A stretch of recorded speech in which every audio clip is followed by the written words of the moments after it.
On the buzz meter this Sunday, a war of words breaks out between Christie's office and MSNBC over the scandal that's enveloped the governor, which took a new turn as a New Jersey mayor accused Christie's folks of pressuring her to support a real estate deal in exchange for Hurricane Sandy relief aid. Christie's office calling MSNBC a partisan network that is gleefully attacking him. Is that true? He's also getting pounded by the rest of the press over the bridge scandal.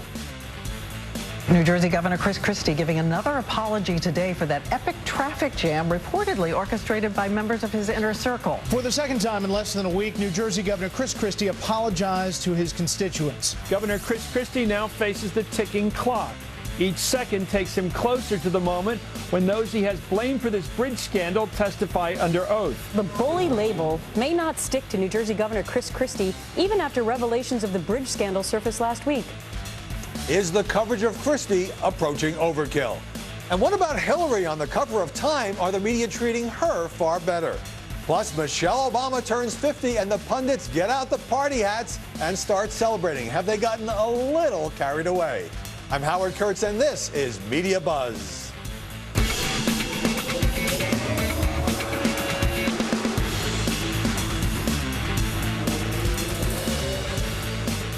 It started with that George Washington Bridge scandal, of course, but now almost everything about Christie and his administration is under journalistic investigation. MSNBC has been leading the charge, with Rachel Maddow leading with the story every single night. Okay. The most important thing that we knew before today about the Christie, New Jersey bridge scandal was this email. Today, the story of New Jersey Governor Christie and the apparently politically motivated shutdown of lanes onto the George Washington Bridge took a turn into Jersey City. The reason this photo is particularly awkward for New Jersey Governor Christie is because the guy he is interacting with in this photo, the guy in the dark coat and the white shirt and the red tie, is David Wildstein. Okay, say you are in New Jersey, and for some reason you want to go to New York. But new allegations by Hoboken Mayor Dawn Zimmer, reported yesterday by MSNBC's Steve Kornacki, have breathed new life into the story. Joining us now, Lauren Ashburn, Fox News contributor who writes the top Twitter talk column for FoxNews.com.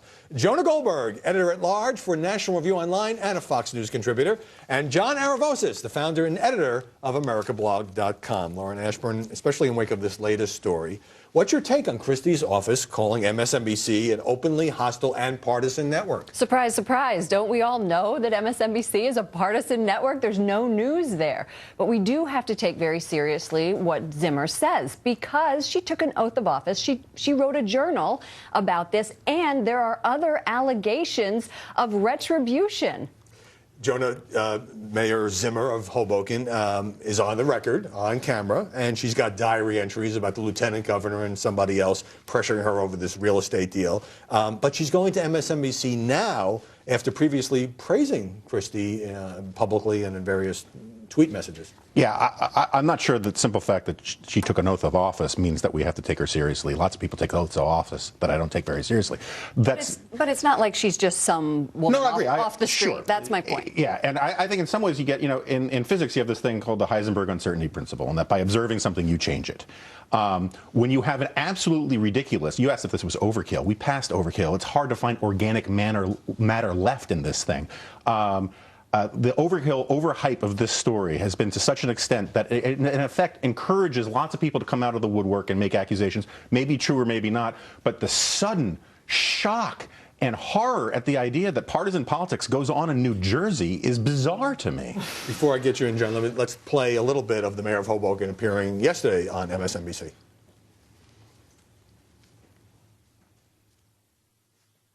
The bottom line is it's not fair for the governor to hold Sandy funds hostage for the city of Hoboken because he wants me to give back to one private developer. Now, it's not just this. I mean, MSNBC's Lawrence O'Donnell produced an attack ad, an anti-Christie attack ad that he played as showing how other Republicans could beat up on him. So where do you stand on the MSNBC question and the overkill charge invoked by Mr. Goldberg here? Sure. I mean, I think as Lauren said, look, MSNBC's evening hosts are partisan, and they openly admit it. Having said that, Steve Kornacki has done some really good, I think, original reporting on this that's been quite valid. I would also say that I think previous to the scandal, the media was almost too friendly about Christie. It was, oh my God, Chris Christie, the guy that runs across the aisle, the guy that loves President Obama before the election, the guy who's going to be the Republican nominee, so that he rose so high that I think now he's fallen so low. That's part of the media's over-interest, is they thought he was a god before. Well, we also have the Jersey City mayor saying that he had a whole bunch of meetings initiated by Christie administration officials that were canceled when he declined to endorse Christie for re-election. That was also Dawn Zimmer not endorsing Christie for re-election, which he won by a landslide anyway. But what about this point? I'm wondering whether or not the media are distinguishing now, which previously, swooned over Christie, between plain old hardball politics and improper payback. Okay. I agree with Jonah. Jonah said, yes, this is politics of New Jersey, but he crossed a line. We're talking about potentially serial abuses of government power. There is no bigger story in news. I don't. Look, I mean, if you go to Google News and you type in Chris Christie and Watergate, you will get dozens of results, which is beyond idiotic. To compare a partial lane closure on the George Washington Bridge to Watergate is ridiculous. The state of Illinois... We could all agree that's ridiculous. Okay. I agree that's ridiculous. The state of Illinois has seen close to half of its governors since 1960 go to jail. None of them have gotten this kind of coverage. But they're not running for president. But the presidency is the issue with Christie, I think. That's what makes him such a high profile character. I agree. But it's, you said earlier that the evening hosts of MSNBC are partisan. I'm kind of at a loss to find a daytime one who isn't either. But that said, look, you know who isn't running for president is President Barack Obama, and he's actually the president. And I've seen nothing like the kind of passion and intensity that we've seen about Obama on TV.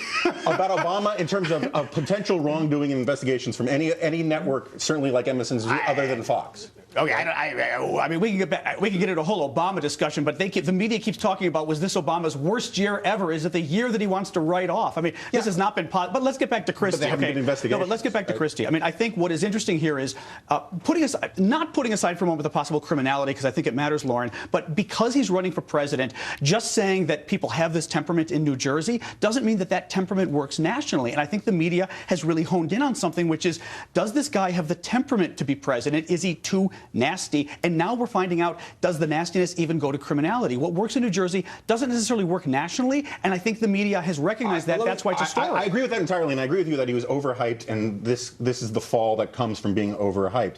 At the same time, I think one of the lessons all Republicans should be taking from this is that most of the mainstream media has basically declared the race for 2016 has begun. These are the early vetting period of the primaries where they're going to go after and feed on Republicans in the way they don't against Democrats. And I think it's absolutely Hillary true. Clinton, come on.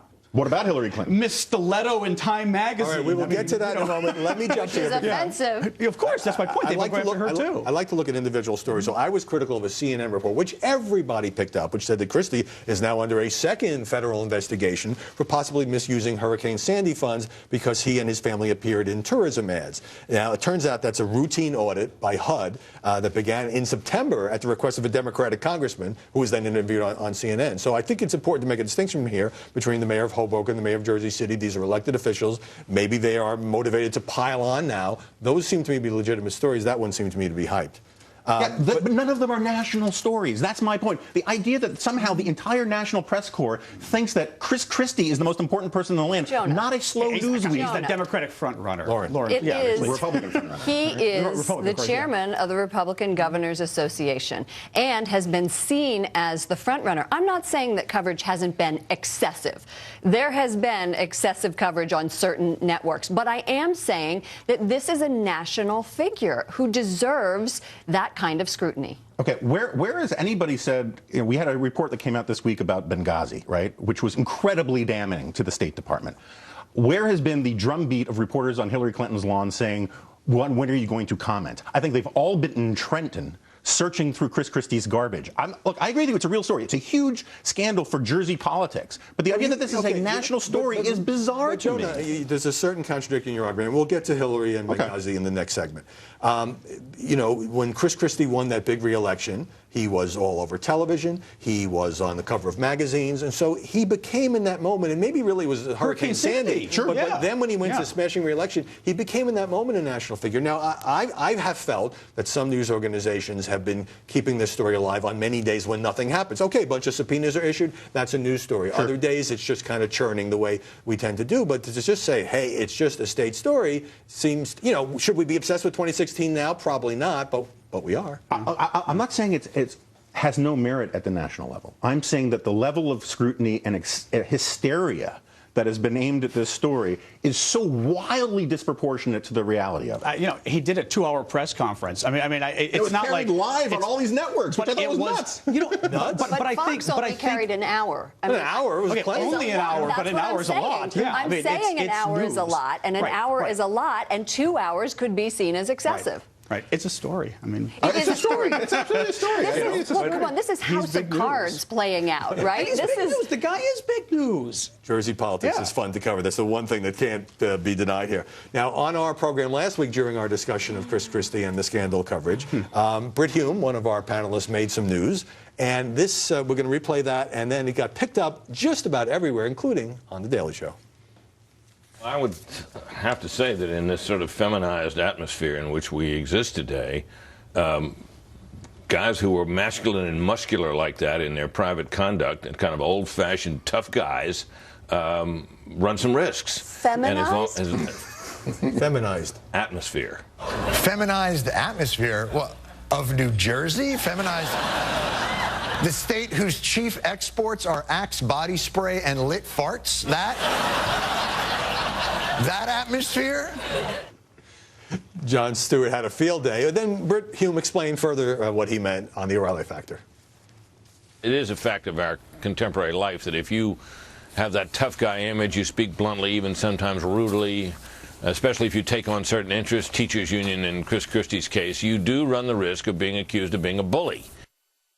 So the media perception of Chris Christie influenced by the feminized culture? It is a more sensitive culture than, say, 50 years ago or 100 years ago. However, the media loved this guy. Voters loved this guy while he was coloring inside the lines while being a bully. As soon as he colored outside the lines and started having actions that people didn't like, then all of a sudden it became okay to bash him. So you don't think it's the culture, you think it's the change in the way Christie is perceived?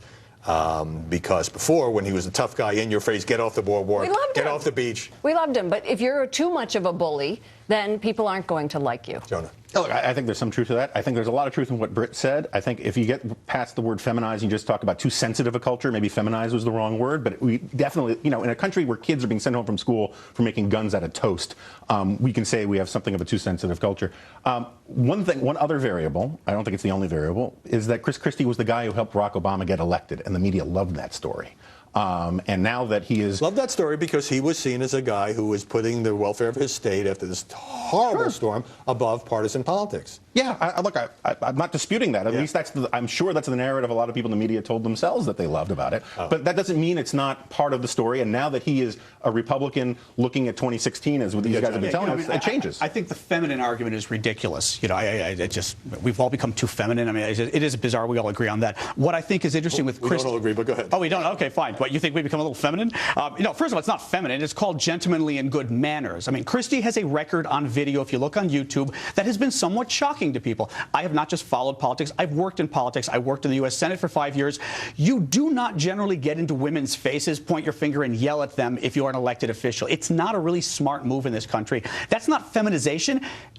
You don't look like a gentleman, and you even risk looking a little sexist. Christie has had a pattern that has been perceived as perhaps crossing the line, and I think this latest scandal has pushed it there. You got to jump in. Send me a tweet about our show. Don't forget, @Howard Kurtz. We'll read some of them later on.